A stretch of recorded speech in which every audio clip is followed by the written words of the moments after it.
好，各位弟兄姐妹，大家平安。平安。好，我们前2个礼拜我们是看士师记，我不晓得大家在看士师记的过程当中，有没有觉得心里非常的沉重？因为士师记在士师记里面的士师呢，记载这些士师，第一个士师是俄陀聶，好，有比较，我们讲说比较大篇幅的，有大篇幅记载的士师呢，俄陀聶是第一个，然后也是最棒的。然后呢，篇幅最多的是最后一个参孙。参孙大家都有听过的举手。好，是儿童主日学听过的举手。好，也蛮多的，好，怎么讲？参孙呢，其实是一个非常，当我们在仔细看这段经文的时候，会发现参孙实在是一个非常，失败的士师，他甚至于可以不叫做士师。那我不确定你们当初在儿童主日学，或者是在各个阶段听到参孙的故事，是对他有怎么样的印象？可是参孙呢，说实在话，他真的不是一个，放不上台面的人啊，应该这样讲啊。你们回去如果有一点疑惑或不确定，回去请仔细看士师记第13章到16章，对于参孙的叙述，或者是就是看 FB 我们教会的群组，在上个礼拜520教会的查经祷告会也对参孙有一些解释。希望以后如果有机会你们在教儿童主日学的时候，不要再把参孙形容成英雄。好，他其实真的不是英雄，好，他绝对不是英雄。好，当我们看士师记的时候，会发现整个士师以色列在士师时期，以色列这个信仰群体是处在一个越来越混乱的一个时期，他们的信仰情况越来越差，一直到最后几章，士师记有一句话不断的出现，就是当时以色列没有王，每一个人都按照自己看为对的去做。问题就来了，你认为对的，我不见得认为对，到底是以谁的标准？我想我们信仰群体都知道，我们都是以对错，就是以上帝的话语，或是我们讲耶稣的言行举止作为标准。但是我们在士师记里面一路看下来，就是看到人性的自私、贪婪、残暴，非常不堪的一面，看到许多人的罪性。日光底下没有新鲜事。如果士师时期看完士师记，让我们觉得虚空的虚空，人生好像没有什么盼望，活着没什么意义，也没什么价值。那么路得记，也就是我这几天的读经进度。当我们看完士师记，路得记是一个很大的对照组。路得记就好像是在这个时代射进的一道光，既温暖又有盼望。路得记是在士师时期发生的故事。当时以色列那个时候犹大地区，在路得记的第1章有讲到路得记的这个背景，在犹大地区发生了饥荒，于是呢，有一家人为了躲避饥荒，就跑到了摩押地，他们就移民了。我们现在讲的移民出国，我不住在台湾，台湾如果发生什么饥荒、干旱什么之类的住不下去了，我们就移民，搬家，移民到国外去。好，他们到了这一家人呢，从犹大地，上帝所应许之地，他们离开了应许之地，到了摩押外邦之地。后来这一家庭的男丁就娶媳妇，娶当地的媳妇，然后没有生孩子，在还没有生孩子的情况下呢，然后这2个老公就相继去世，反正这一家的男丁就相继都死了，只剩下这一家人就只剩下3个寡妇，就是婆婆跟2个媳妇。好，剩下3个寡妇。那这个婆婆本身是犹大人她本来就是上帝的子民。他有听说，犹大地它的饥荒已经过去了，物产又回来了，所以他就想说，好了，我还是必须落叶归根嘛。好，在摩押这个地方，国外这个地方好像，总是要找个栖身之所嘛，所以他就打算一个人回到自己的故乡。他就想说2个媳妇就回到自己的娘家吧，你们到你们自己的娘家，自己的爸爸妈妈想办法。可是其中有个媳妇，我们知道路得他是怎么样都要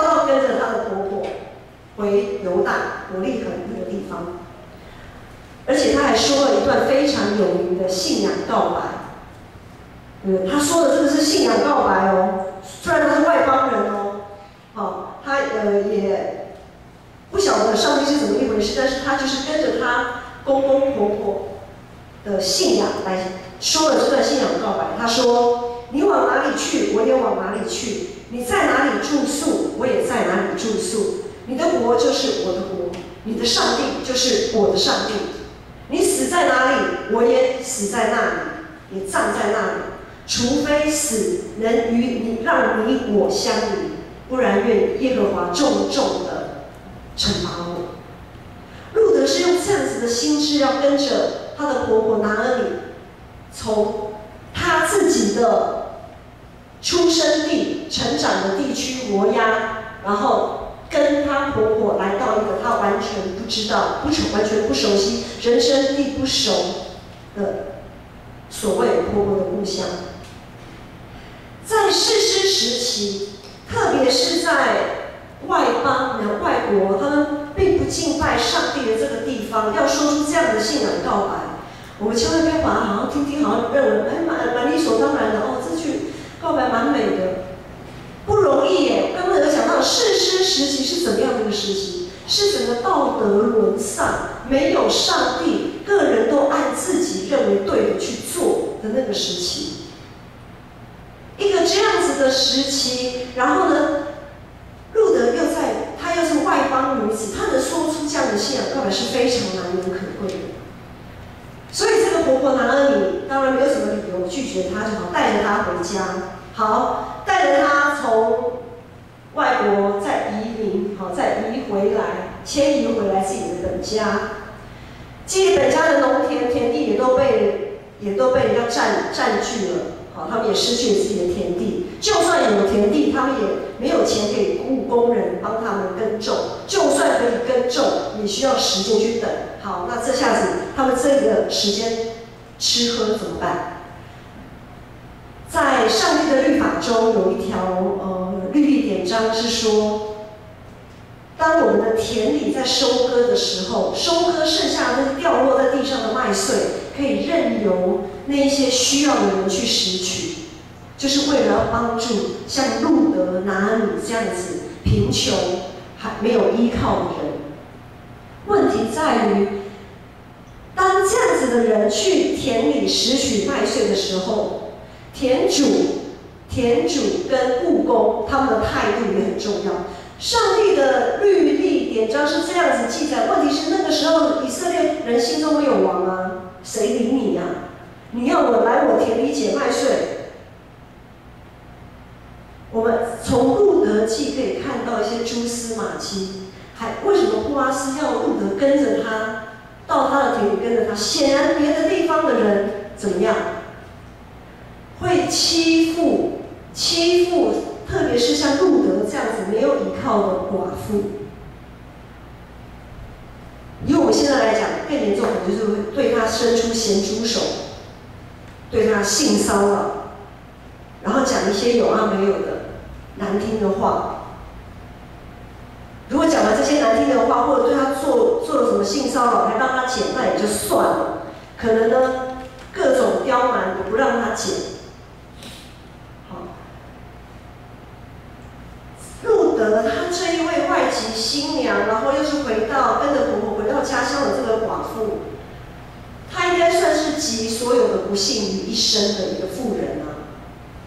但是因为她在那个关键的时刻，她说出这样的信仰告白，她跟着她的婆婆拿俄米回到故乡，所以我们可以看到，从路德记从头到尾，我们可以看到上帝的保守、护佑都跟她同在。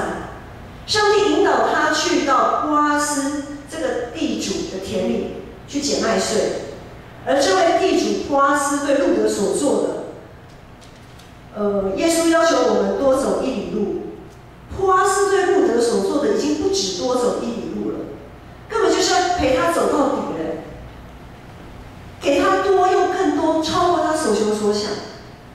所以波阿斯对路德的照顾，婆婆拿俄米都看在眼里，她都知道，哇，这个人不错，这是我们的至亲。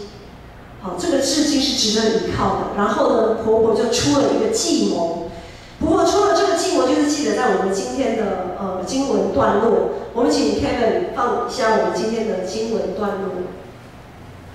婆婆的计谋是这样子，因为那个时候刚好是在收割播麦的这个时间，就是去除麦壳嘛，就是要晒啊麦谷啊什么那样的时间。地主波阿斯刚好来到了麦田，他其实不是经常或必要来的，但是他那时候刚好就去了。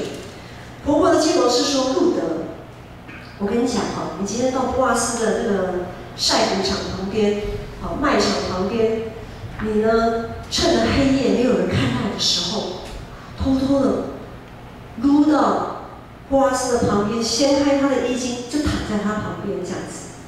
然后怎么办？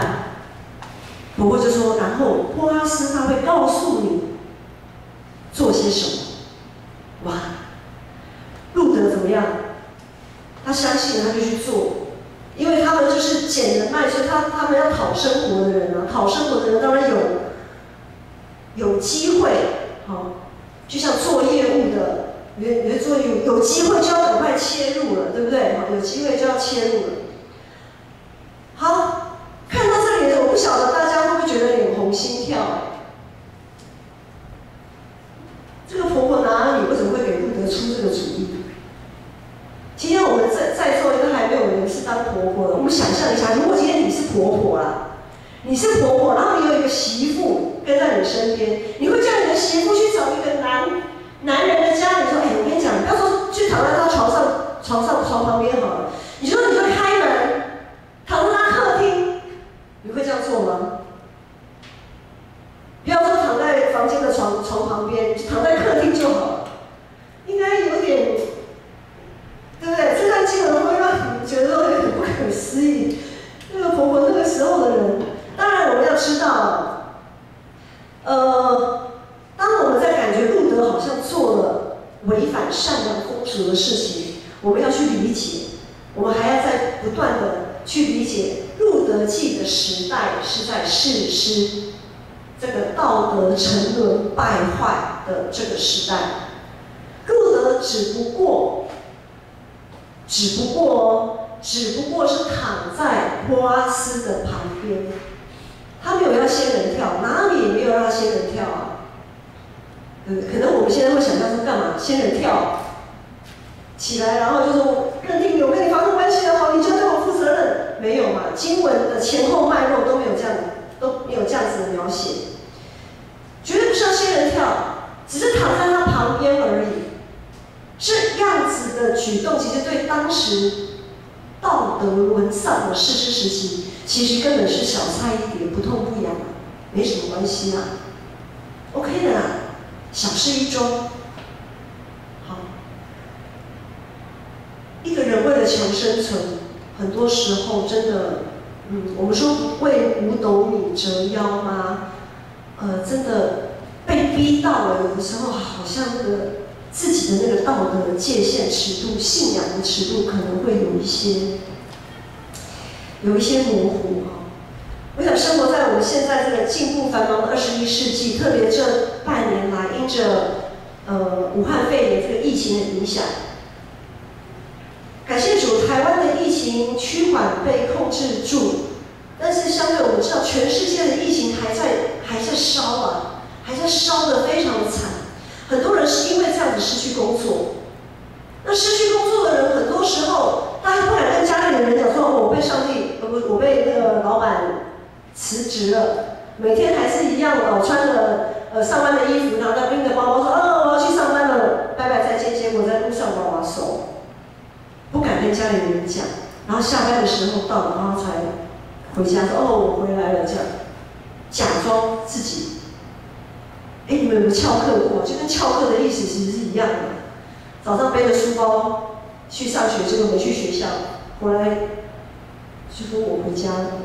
放学的时候，很多人因为这样子失去他们的工作。我们很多时候会为五斗米折腰很多时候我会和路德一样，他他们背负这么沉重的包袱。然后呢，有的时候我们的想法就一直在信仰边缘游走。我为了要抓到这个客户，我要说谎吗？我要说善意的谎言吗？我要诚实到什么地步？我为了上班讨好公司的主管，或者是我要维持一个既有的人际关系，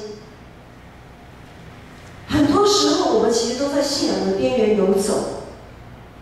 我们必须戴着面具，带着一些不为人知的假象，就像路德趁着夜黑风高的时候躺在波阿斯的旁边，不敢让人知道。他心里在盘算什么，或者是他可能也不太清楚他的婆婆到底在盘算什么。他就是好吧，人家怎么说我就怎么做，这样子。问题就在于当拿俄米要路德去躺在波阿斯身旁的时候，或者是当我们在信仰上、在生活上、在模糊地带漂移的时候，我们的心是向着谁？我们心里的那把尺有没有拿得稳？我们的眼光是拿俄米的眼光吗？当我们要决定往哪个方向的时候，是一个敬虔、爱上帝的那个方向吗？我们的顺服有像路德的顺服吗？路德是用信心来回应，采取行动。那我们所采取的行动呢？是按着自己的邪气，是按着自己认为对的事情来行动，还是以上帝的标准来行动？我们的信心有没有正确的回应我们该付出的行动？很多时候我们没有拿俄米的眼光，很多时候我们也没有路德的信心跟行动力，更多的时候我们是考虑太多了，犹豫不定，然后失去了很多经历上帝的机会。我们上帝的确是一位怜悯、乐于施恩的上帝。波阿斯在发现路德竟然躺在自己脚边的时候，他没有去论断。哎呦，你这个女人怎么这个样子啊？你怎么趁这个时候让躺到我旁边，吓死人了？波阿斯没有去论断路德他的行为。波阿斯，我们在经文的前面发现，知道波阿斯认识他，知道他，了解他。好，所以呢，波阿斯是知道路德的，所以在今天的经文11节，他说：“女儿啊，现在不要惧怕，凡你所说的，我必照着行。我本城的人都知道你是个贤德的女子。”贤德的女子在箴言31章，箴言31章在描写才德的妇人，说才德的妇人亲手做工，为家人预备食物，她不吃闲饭，最重要的是她敬畏上帝。这些事情路德都做了，因为她就是去捡麦穗，辛苦弄东西给照顾她的婆婆。而且他敬畏上帝，他说出了这样的信仰告白。他不只是说，他不只是放在心里面知道这位上帝，他不只是说，而且他做，他确实是这样做出来。才德的女子绝对不是属于人生胜利组的，不是说哇一个女子她要有一个幸福美满的婚姻生活哇，所以才配得上称为才德的女子，不是。即使像路德这样子，在世人眼中看起来好像克夫的人，会不会现在的那个我们讲的8点档那个肥皂剧啊，像拿俄米跟路德这样子的角色，会不会有人会说克夫命相不好，他们老公都死了，又没有孩子，会不会？会吧？可能会有人这么看待他们。可是圣经不是这样看路德的。在圣经的描写里，即使像路德这样子被世人不看重的人，她依然可以被称为才德的女子。弟兄姐妹，上帝也是这样认识我们的。不管我们生命当中有多么不堪的过去啊，不管我们有多多少想埋葬不为人知的那些事件？又或许我们来教会聚会的动机不是那么单纯。可能有些人去教会，有些教会我听说了，他就是做那个什么直销的啊，去教会啊有人嘛，或者是去教会交男女朋友啊，等等，不管我们当初来教会的动机是如何，就像路德波阿斯接近，路德拿米拿米要路德接近波阿斯的动机不清楚，不知道。不管来教会的动机是什么，但是只要我们愿意抓住任何的机会，亲近上帝，认识他，依靠他，上帝必用他的翅膀，就像波阿斯要用他的衣襟来遮盖路德，成为路德的帮助，给路德无条件的供应。美好的事物不会只停留在心动而已，心动就要带出行动，信心必须带出行动。路德他其实用他的行动回应了他对他的婆婆，当他婆婆背后的那位上帝的顺服。当然，波阿斯也不例外。对波阿斯而言，他不用多此一举，他已经为路德做的够多了，对吧？对于波阿斯这么有社会地位的人，今天呢，如果你是路德，躺在波阿斯的身边，其实什么事都没发生啊。本来也就没发生什么事嘛。波阿斯可以隔天一觉醒来，可以当做什么事都没有，然后怎样打发路德回家照常他的生活，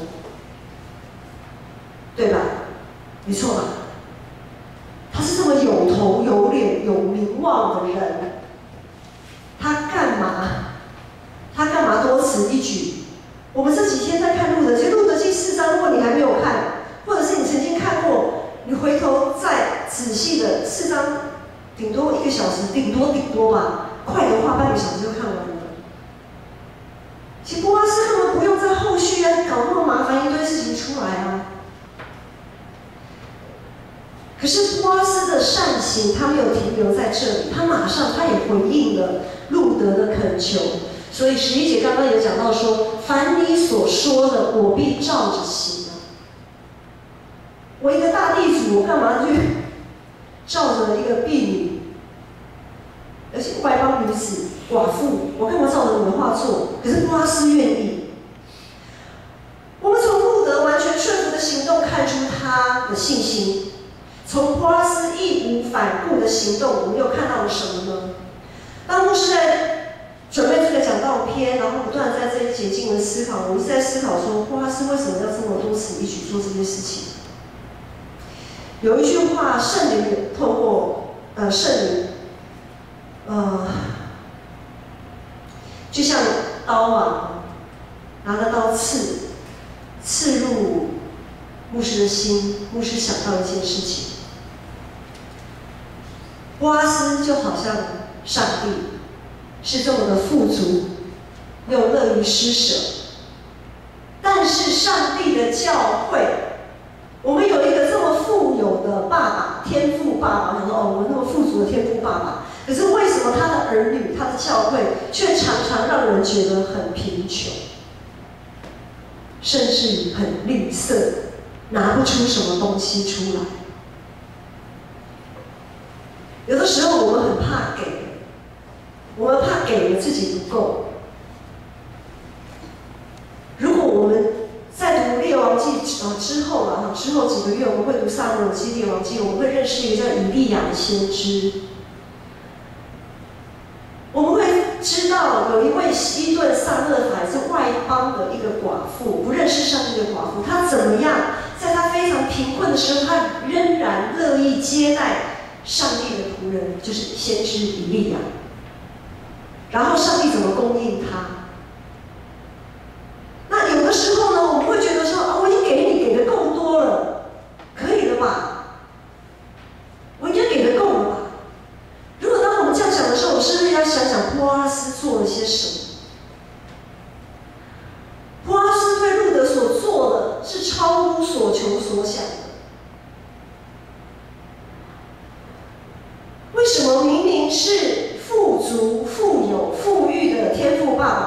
出现贫穷的教会儿女。问题出在哪里？很多时候，我们的信仰只停留在脑袋里面思考，迟迟不敢或不愿意付诸行动。我们会看到许多世界上很多的教会团体，或者是社会一些福利机构，还是充满了许许多多伸手，但是呢得不到回应的这样子现象。不论是物质上还是精神上，上帝的教会有的时候真的让人觉得非常的吝啬。有的时候不是金钱奉献的问题，很多时候连我们的见证，我们也很吝啬跟人家分享，会觉得啊，我这个见证叫见证吗？好丢脸哦！生命的见证绝对不是，牧师一再的有讲过，生命的见证绝对不是在我们成功的时候才做的见证，不是说哇，上帝带我经过死荫的幽谷，然后我就爬到山顶，哇，我现在成功了，我现在健康了，我现在事业有成了，学业考到好学校等等，不是只有在这个时候才能做见证。特别是在我们非常困难、痛苦、忧伤、摸不清方向的时候，就像路德，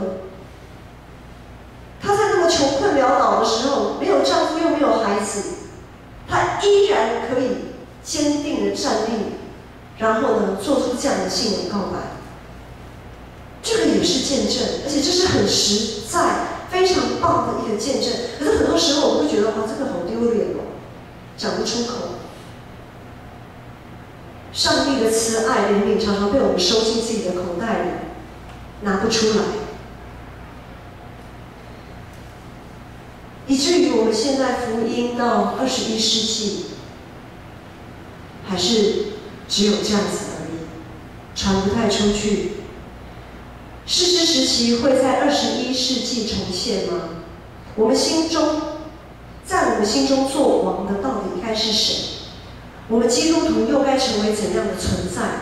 在现在这个时代，教会是学习信仰、实践信仰、用行动回应信心的实验室。我们的实验应该算是成功的还是失败的呢？这需要时间的考验。我想我们主日爱餐哦，刚才司会有报告，我们主日爱餐在6月份就要开始恢复。爱餐其实不是只是吃顿饭而已，在爱餐里面我们可以学习什么呢？学习彼此接纳。因为当我们要一起吃同桌吃一餐饭，我想大家出去如果说要请客吃，跟谁吃饭，一定是跟自己比较聊得来的人吃嘛，对不对？跟自己的家人、亲朋好友。再好的食物，如果人不对，你也会觉得那东西很难吃，对不对？坐不住，我就想马上我简单喝个水啊，不好意思，我先离开了这样子。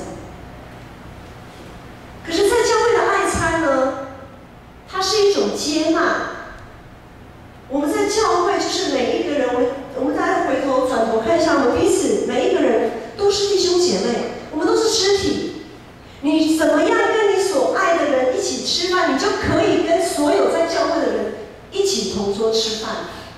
爱餐是个接纳，彼此接纳共荣的团契，享受在主里面的团契，不管身份是什么，我们都是可以一起吃饭的。你今天是在路边扫街道的清洁人员也好，或者你像那种台塑董事长也好，这两个人感觉上就是不同世界的人，但是在教会里，他们如果在教会里，就是可以坐在一起吃饭，懂这个意思吗？我们就要这样子的接纳彼此，学习接纳。爱餐还可以学习什么？爱餐要学习彼此关注彼此的需要，不是只是顾自己碗里面有多好、多丰富，可以吃得饱吃不饱。我们要关注别人啊，别人有没有得吃，吃得够不够？就像波阿斯对路德所做的，波阿斯对路德不是只是让他在田里捡麦穗而已，他还给他水喝，因为捡麦穗要很长的时间嘛。他还给他另外给他水喝，又给他食物吃，还给他烘好的麦穗带回家，这都是多做的吧？没有地主像他这个样子的。那我们在跟别人吃爱餐的时候，当我们在接待别人一起吃爱餐的时候，我们是不是有这样子的态度，一样去接待跟我们一起吃爱餐的人？爱餐还有一个就是，我们要学习更多的付出，宁可自己少吃一点啊。如果剩下，特别是第二堂啊，哈，我们华语堂真的是，感谢神的是，我看到年轻人，其实你们都蛮，宽容的，因为有的时候因为这个分量真的很难去算，每次我看到机会长老在那边拿捏分量的时候，都想到啊，礼拜2堂华语堂有多少人？有多少人聚会？还有多少人可能会不吃？吃与不吃之间，其实我们要知道，我们要体贴预备爱餐的人。很多时候，牧师提醒大家，做完礼拜就要马上下去，在1点以前，让那些预备爱餐的人，或者是要准备善后的人，可以知道有多少分量是他们需要预备的。那当然，有的时候这个分量不是抓得很准的时候，我们就要多体谅彼此。不要说啊什么我们都没有了什么的这样子。我们要说感谢主，感谢主，因为上帝知道我们耐得住饿，所以呢就给更多的食物给那些比较耐不住需要的人。我们要转个念头，不要只是看到自己的需要，我们要信任我们的同工，信任我们的肢体。我想在家里我们聚餐的时候，绝对不会有人去计较你多吃了，我少吃了，不会吧？跟家人一起吃饭，他说你吃没关系，不是这样吗？是这样吧？好，我们要相信我们的同工已经尽量维持在爱餐分量上的平衡，我们要这样相信我们一直努力为我们做爱餐的这些同工。好，盼望我们从自己开始哈，我们慢慢的要磨练自己，成为一个真正富足，就是不怕缺乏，不担心缺乏，愿意付出，而且愿意付出更多的一些教会，乐意接纳人的教会。富足绝对不是放在嘴巴讲一讲，也不是放在心里想一想，我们要用行动来证明我们确实是富足的，相信当我们预备好这样子的信心，当我们预备好这样子的一个信仰态度，等上帝的时间一到，就可以马上画出行动，让我们可以真正成为一间富足的教会，来荣耀我们的富足的天父爸爸。我们一起起立来唱这首诗歌。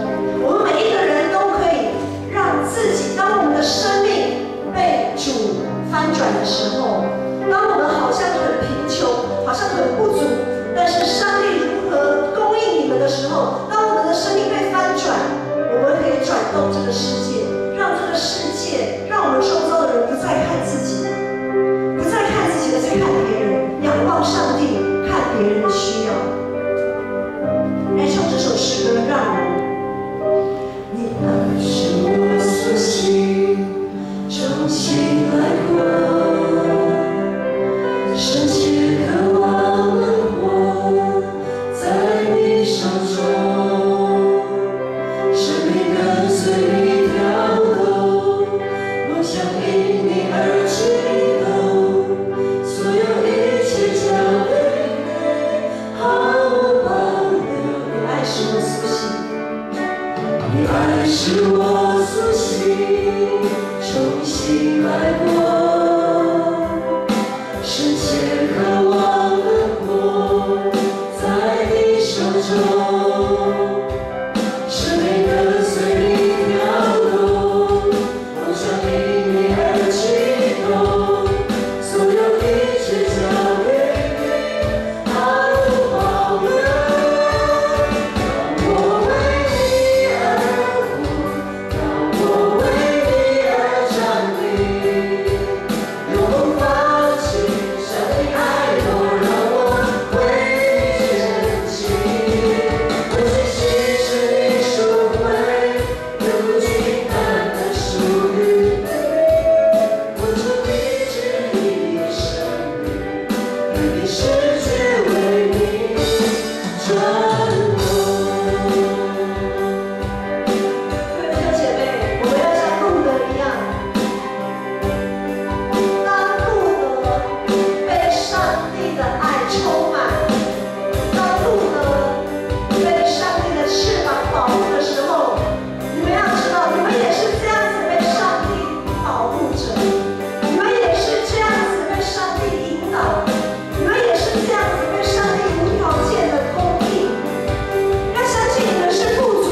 我们同在，转动我们的生命从贫穷到富足。